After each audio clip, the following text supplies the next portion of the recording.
So look, if you want to grow your wealth, your income, and increase the amount of time off, then these are the shortcuts that can help. Welcome to the Wealth Creation Podcast. Hey everybody, it's Dan Latto speaking, and in this podcast we're going to talk to you about how to be authentic when you're online. So when I first started doing public speaking, you'd speak on stage, there'd be 50, 100 people in the room, property investors, whatever, and you were the speaker, and you've been on Tony Robbins, and Chris Howard's one of my mentors, and I've done speaker training with Chris, and then Andy Harrington as well. He's got his own style, but everyone's, when you first start out, you try and be Tony Robbins, and now say hi. For all those people who've been on a UPW, Unleash the Power Within, and say yes. And all that stuff, and you try and replicate what you see because you want to be the next Tony Robbins. And then after a while, you realise that nobody wants another Tony Robbins, and people are getting you to go on stage because they like you. With all your stuff, with all your crap jokes and your funny stories and your terrible voice and the way that you look, and people don't want Tony Robbins. I mean, they want Tony Robbins, but not there and then. If they wanted Tony Robbins, they'd go to a UPW. What they want is they want your take on life. They want your unique experiences. They want your level of authenticity. And so how do you provide that? And it's difficult at first because, first of all, we worry about the imposter syndrome. We spoke about that a few days ago, about trying not to be yourself and trying to be somebody else just in case somebody finds out who the real you is and people end up not liking it. But people are going to like you or dislike you regardless of who you are. I know people and they're idiots and people like them. And so if it weren't idiots, those people wouldn't like them, different people would like them, and different people would hate them. It makes no goddamn difference is what I'm saying. And so in order for you to be the best version of you, you've got to be you online and in real life. One of the best compliments I ever had when I was speaking was I overheard somebody else say to someone after I'd finished, and they said, "He's just like he is in real life." And I thought, wow, that's awesome. Now, it could have meant I was a bit of an idiot. They can't stand me. But I know that it wasn't like that. The person that you get to speak to face to face, going out for a beer, coming to the villa for 2 days in the war room where we work on your business, where you see me on stage, you're listening to my podcast, you're watching my YouTube, that is totally me. I get annoyed, I get frustrated, I get upset, I get happy, I laugh at inappropriate things, I swear at inappropriate times. I see things and I think I really shouldn't laugh at that, and then I do. And it's just complete authenticity. And some people are going to like it and some people are going to hate it. So we had a client, and I swore, and she wasn't a client yet. And she was like, "Oh, do you swear?" I'm like, "Yeah." And she's like, "Oh, no, that's not for me." Okay, not a problem. If you're going to let 4 little words affect your success, then that's okay. It's nothing to do with me. It's your decision based on all the information you've got. You go find someone who doesn't swear if that fits that model. So some people are going to hate you for it and some people are going to love you for it. Look at Gary Vee, for God's sake. Look at, every sentence is a swear word, with Gary Vee. It's just a fuck word almost every time, isn't it? So with Gary, he's constantly swearing, but with me, I tend not to swear as much. And so actually it depends on what day it is. Sometimes I'm a bit more sweary than others, but that's, people go, "Oh, it's a limited vocabulary." Well, we'll put our vocab to a test, shall we? I'm more than happy to accept that challenge. Maybe you're right, maybe you're wrong. Let's find out. I don't think it is, but anyway, fuck that. So, authenticity. It's like, be you. And people go, "Well, I'll be me when I lose another stone or two." What do you mean? You are you. It doesn't matter how heavy you are, or how light you are, or how tall you are, or what colour your skin is. People are going to like you for liking you. So if you have someone who's a particular religion, a particular race, a particular age, a particular height, a particular weight, a particular belief system, flat earther, people are going to like you for you, not for your belief systems. It depends, unless you think every firstborn child should be killed, then probably they're not going to like you, I watched on Netflix, and it was the Flat Earth documentary. And the guy that runs the Flat Earth Society over in America is probably one of the nicest people you will ever meet. He's crazy as a bag of frogs. He thinks that the world is flat. Maybe I'll be proven wrong and the world actually is a flat and we live under a firmament, very biblical, which I highly doubt. And maybe just the planet Earth is the one planet that's actually flat and all the others around, and that's just a coincidence. Maybe. And maybe if you go too close to the edge, you will fall off. Maybe that's what will happen, but I doubt it. So I think the guy's crazy as a bag of frogs. But boy, is he likeable. I could listen to him speak all day about flat Earth. Completely opposite to my belief system. But if that's what he wants to believe, that's fine. He's being totally authentic, and half the people are going to think he's crazy but like him. Half the people think he's crazy and don't like him.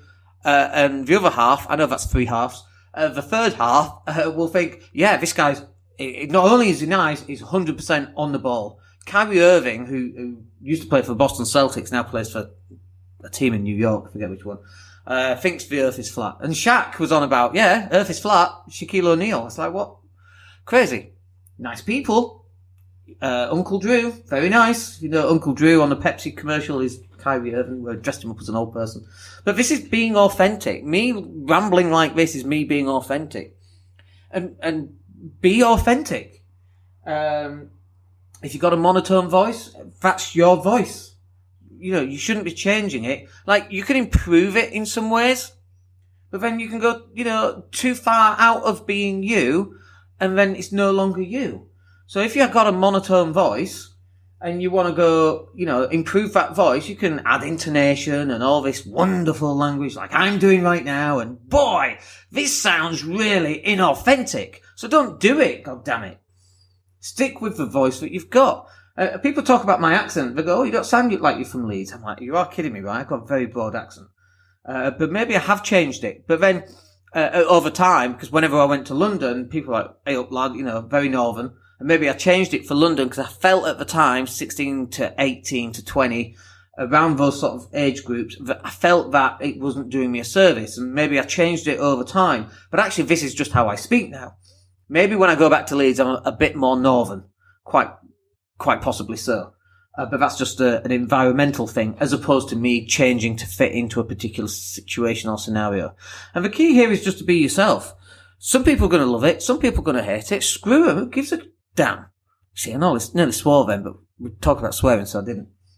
Be you. You is you. Be authentic. Be original. We've done this in marketing, by the way. We've used the words original and authentic, and our ads went up. The original furniture package company was one of our strap lines. We didn't use authentic because it didn't work in that situation, but original, the best furniture packages. So that stuff works. But you've just got to be you. And some people are going to love you, some people are going to hate you, and that's fine. And I say this on almost every podcast. I would rather people hate me on the podcast than get me on the phone call, waste an hour of my time, and then realise, oh my God, I hate this guy, I'm never doing business. You just wasted an hour of my time. I'd much rather polarise my audience. Oh, well, I don't like him swearing. Fine, piss off. You don't have to be a member of my audience, and you don't have to pay for coaching, and that's totally fine. Oh, it uses the F word just at the right times, I feel. Awesome. Now we've polarised the audience, and we're now speaking to the people that generally like us, and we're not speaking to the people that don't like us. Listen to that language, like us, me, like me, or not like me. But it's totally authentic. And when people then get to meet you in real life, they're like, oh my gosh, it's like I'm listening to one of your podcasts. You're just like you are on your podcast. That's exactly how it should be. Do you remember there's a scene in Wolf of Wall Street and his dad, and he looks like Edward Woodward, but it's not Edward Woodward. But he's watching TV and the phone rings and he's effing and jeffing, as we say. He's swearing because someone's interrupted him during... He's actually watching The Equalizer on TV, isn't he? With Edward Woodward in it. But it's, you know, somebody rings and he's, oh, for fuck's sake, always ring during this program, bastards, you know. And then he picks up the phone. Hello, such and such household, how can I help you? Completely unauthentic, but a very funny scene in the film. And you don't want to be like that. Because, like, I think it was Gary Vee. When you tell a lie, you have to remember who you've told which lie to. And when you're inauthentic on Instagram, you have to, what happens if you're posing around Lamborghinis and Porsches and Ferraris, and then somebody meets you and you're driving a VW Jetta? It's completely inauthentic for a start, but people do it. And then, what happens if you meet someone and you're eating food in McDonald's, but you're a 5-star Michelin reviewer and you only eat the finest places when someone catches you in McDonald's, or what if you're a fitness person? And obviously, not to say that people have to be a fitness person 24 hours, 7 days a week. And, even fitness people need McDonald's or crap sometimes, they've got stuff going on in their lives as well. But sometimes you just need crap food, don't you, to feel better. And that's fine. That's normal. That's authentic. But, if you fake it till you make it, which is my next podcast, by the way, because I've got a lot to say about faking it till you make it. If you fake it till you make it and people catch you out, you just lost entirely your authenticity. Whereas actually, if you just recorded your journey and, I'm on my way to being a millionaire and I'm going to record and document how I've done it, and you're not a millionaire, that's awesome. I am a millionaire on paper, and we've got the millions of pounds of properties throughout the UK that prove that. But we tend not to, we don't drive Ferraris, and as of yet, we've not got the speedboat. That might change in the next couple of years, before I turn 50, I think. But it's like, just be authentic about who you are. We don't work a huge amount of hours, but sometimes that changes too. Sometimes on 40 to 60 hours a week. We had a client over the last couple of days, actually, and we were talking about how many hours, and he was like, I don't know, 40 or 50 or 60. And I'm like, oh God, that's a lot. A month? That's a lot. He's like, no, a week. I'm like, oh yeah, that is what normal people do, isn't it? But our business is designed not to be like that, and so far that's working well for us. The business is more designed about me communicating outwards, just like in this, but in an authentic manner. So hopefully you've got the right message from this podcast about you being authentic. And people worry, I can't do video, I don't like how I look, I don't like how I sound. But that is you. You shouldn't be sounding like somebody else. Go out and sound like you are. Record lots of content. Put it out there. We've gone back to one podcast every single day that goes out, which means sometimes we have to record 2 or 3 podcasts in a day. Sometimes we do them all at once. Sometimes we spread them all out. But either way, we're putting them out every single day. And guess what? Loads more people hitting the website. Loads more people downloading the podcast. Loads more people jumping on the phone and wanting to speak and booking in strategy calls. Being authentic is what is going to grow your business. And we're looking to recruit a copywriter at the moment. And I always say to Graham, who's in charge of our delivery for a digital marketing company, we need someone who can talk proper like what I do in it. And he's like, yes, Dan. But be authentic, be yourself. People want to see you, they want to hear you, they want to know that you're around, they want to build the KLT, they want to know you, they want to like you, they want to trust you. And you can't do that if you're being authentic, and they shouldn't be trusting you if you're not authentic, because it's inauthentic. People will trust you when you start being you, not when you try and be Tony Robbins going, and now say I.